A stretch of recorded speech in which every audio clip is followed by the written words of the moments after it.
Countess Lydia Ivanovna once more pressed both her friend's hands. "Now I will enter upon my duties," she said with a smile after a pause, as she wiped away the traces of tears. "I am going to Seryosha."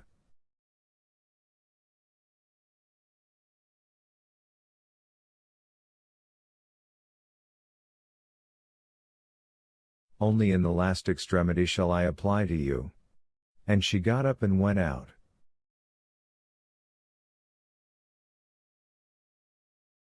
Countess Lydia Ivanovna went into Seryosha's part of the house, and dropping tears on the scared child's cheeks, she told him that his father was a saint and his mother was dead.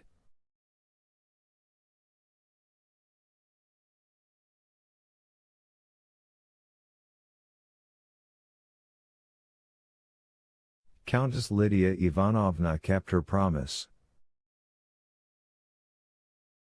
She did actually take upon herself the care of the organization and management of Alexei Alexandrovich's household. But she had not overstated the case when saying that practical affairs were not her strong point.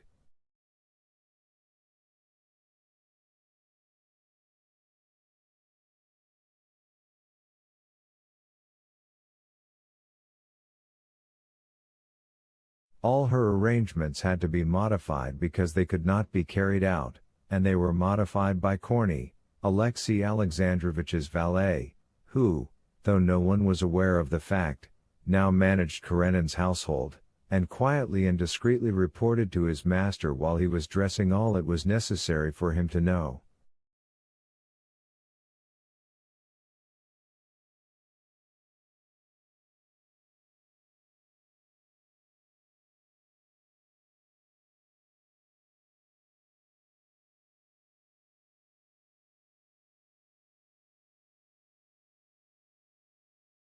But Lydia Ivanovna's help was none the less real. She gave Alexei Alexandrovich moral support in the consciousness of her love and respect for him, and still more, as it was soothing to her to believe, in that she almost turned him to Christianity, that is, from an indifferent and apathetic believer she turned him into an ardent and steadfast adherent of the new interpretation of Christian doctrine, which had been gaining ground of late in Petersburg.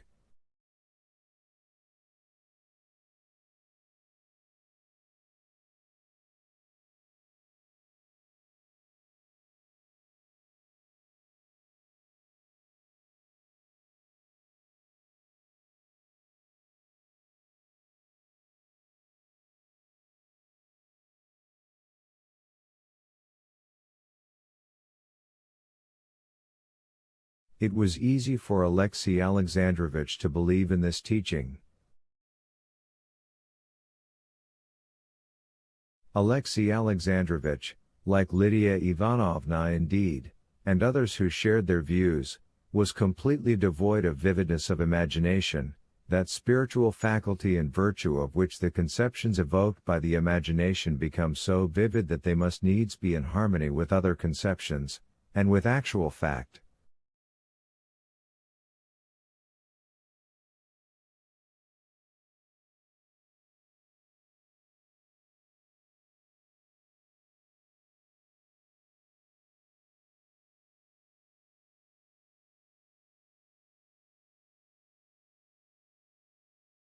He saw nothing impossible and inconceivable in the idea that death, though existing for unbelievers, did not exist for him, and that, as he was possessed of the most perfect faith, of the measure of which he was himself the judge, therefore there was no sin in his soul, and he was experiencing complete salvation here on earth.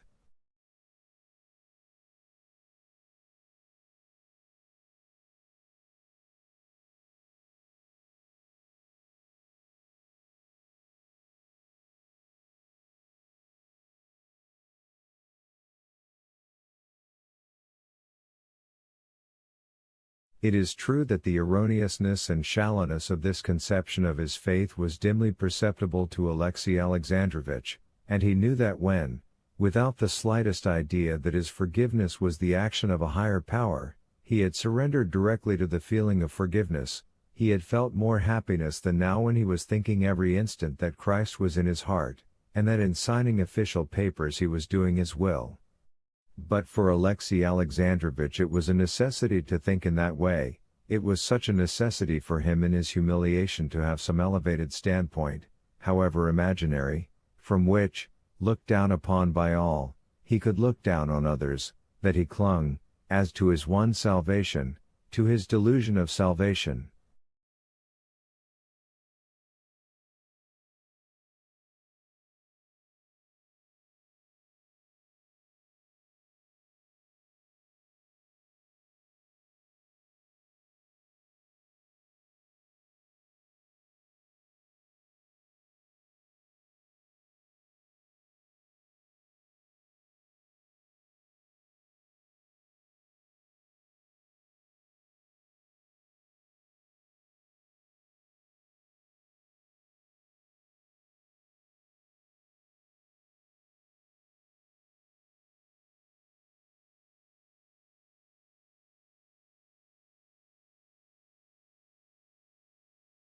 Chapter 23.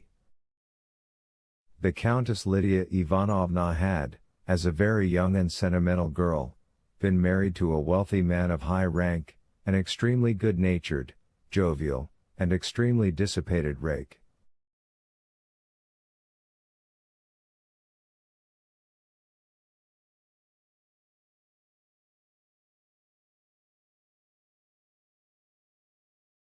Two months after marriage her husband abandoned her, and her impassioned protestations of affection he met with a sarcasm and even hostility that people knowing the Count's good heart, and seeing no defects in the sentimental Lydia, were at a loss to explain.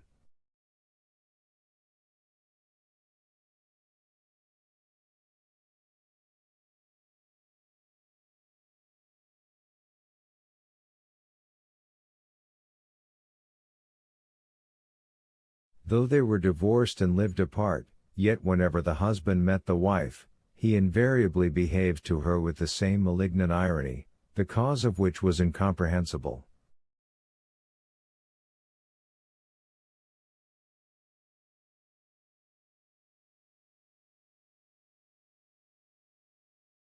Countess Lydia Ivanovna had long given up being in love with her husband, but from that time she had never given up being in love with someone.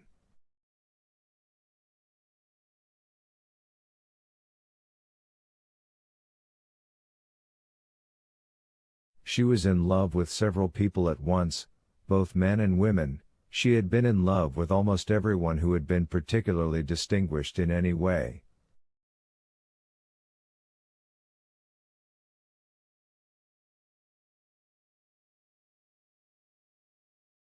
She was in love with all the new princes and princesses who married into the imperial family. She had been in love with a high dignitary of the church, a vicar, and a parish priest. She had been in love with a journalist, 3 Slavophiles, with Komisarov, with a minister, a doctor, an English missionary and Karenin.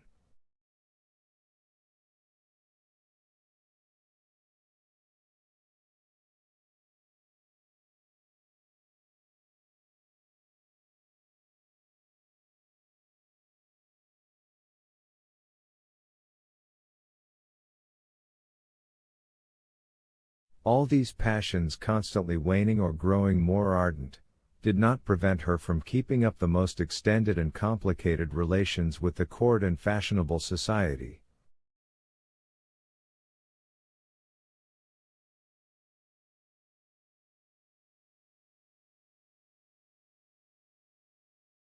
But from the time that after Karenin's trouble she took him under her special protection, from the time that she set to work in Karenin's household looking after his welfare, she felt that all her other attachments were not the real thing, and that she was now genuinely in love, and with no one but Karenin.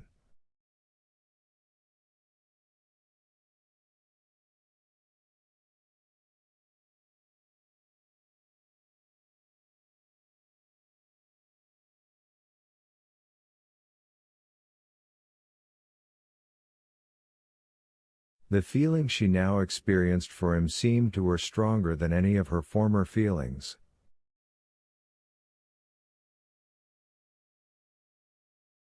Analyzing her feeling, and comparing it with former passions, she distinctly perceived that she would not have been in love with Komisarov if he had not saved the life of the Tsar, that she would not have been in love with Ristich Kajitsky if there had been no Slavonic question, but that she loved Karenin for himself, for his lofty, uncomprehended soul, for the sweet to her high notes of his voice, for his drawling intonation, his weary eyes, his character, and his soft white hands with their swollen veins.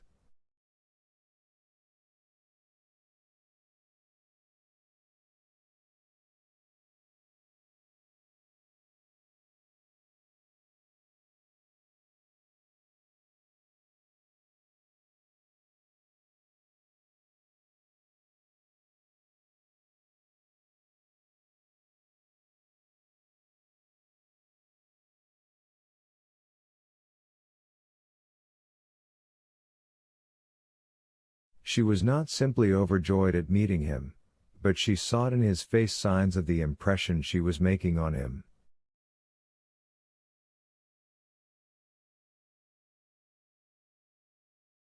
She tried to please him, not by her words only, but in her whole person.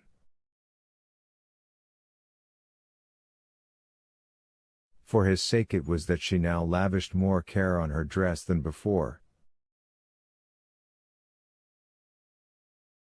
She caught herself in reveries on what might have been, if she had not been married and he had been free.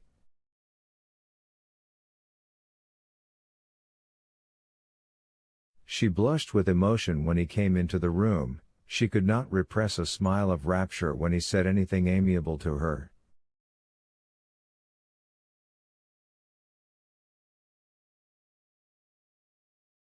For several days now Countess Lydia Ivanovna had been in a state of intense excitement.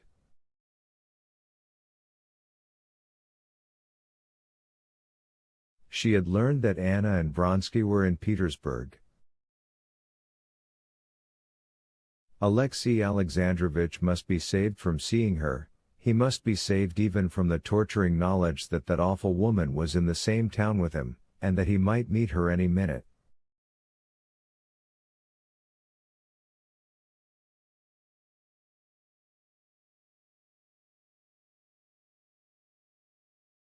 Lydia Ivanovna made inquiries through her friends as to what those _infamous people as she called Anna and Vronsky, intended doing, and she endeavored so to guide every movement of her friend during those days that he could not come across them.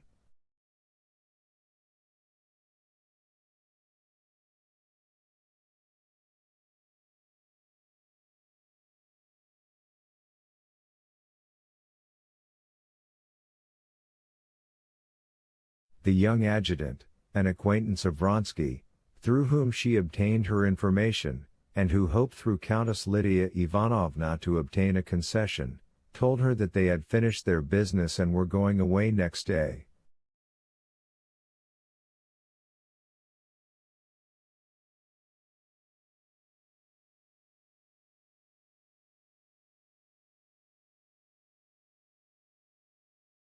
Lydia Ivanovna had already begun to calm down, when the next morning a note was brought her, the handwriting of which she recognized with horror.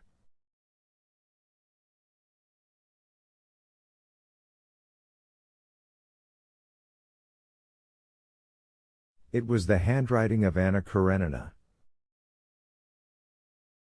The envelope was of paper as thick as bark, on the oblong yellow paper there was a huge monogram, and the letter smelt of agreeable scent.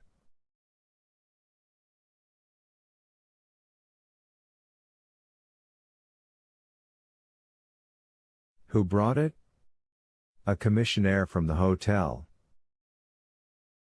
It was some time before Countess Lydia Ivanovna could sit down to read the letter.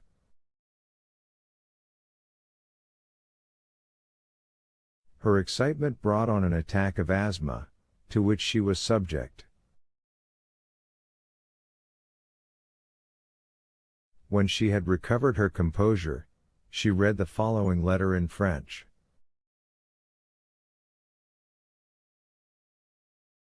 Madame la Comtesse, The Christian feelings with which your heart is filled give me the, I feel, unpardonable boldness to write to you.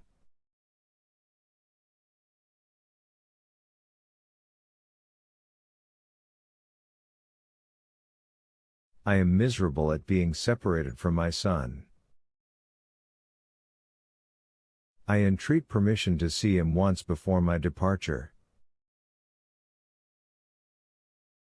Forgive me for recalling myself to your memory.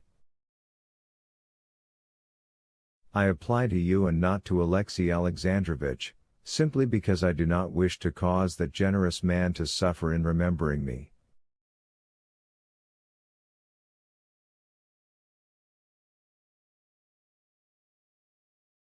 Knowing your friendship for him, I know you will understand me.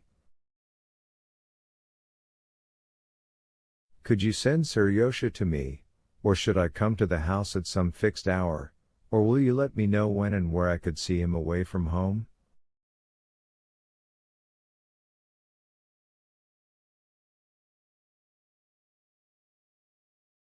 I do not anticipate a refusal, knowing the magnanimity of him with whom it rests.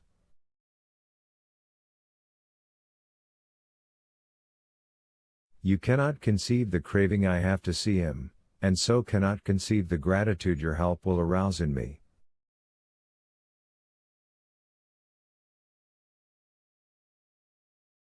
Anna. Everything in this letter exasperated Countess Lydia Ivanovna, its contents and the allusion to magnanimity, and especially its free and easy as she considered tone.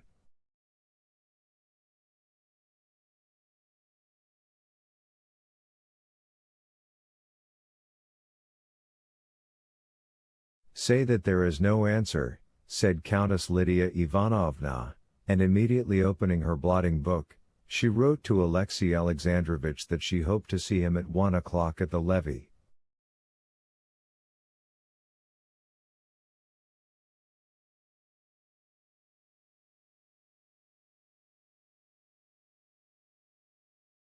I must talk with you of a grave and painful subject. There we will arrange where to meet. Best of all at my house, where I will order tea as you like it .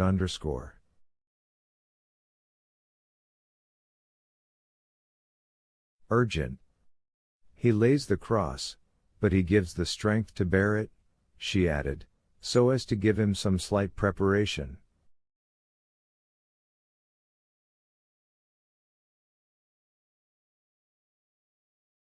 Countess Lydia Ivanovna usually wrote some 2 or 3 letters a day to Alexei Alexandrovitch.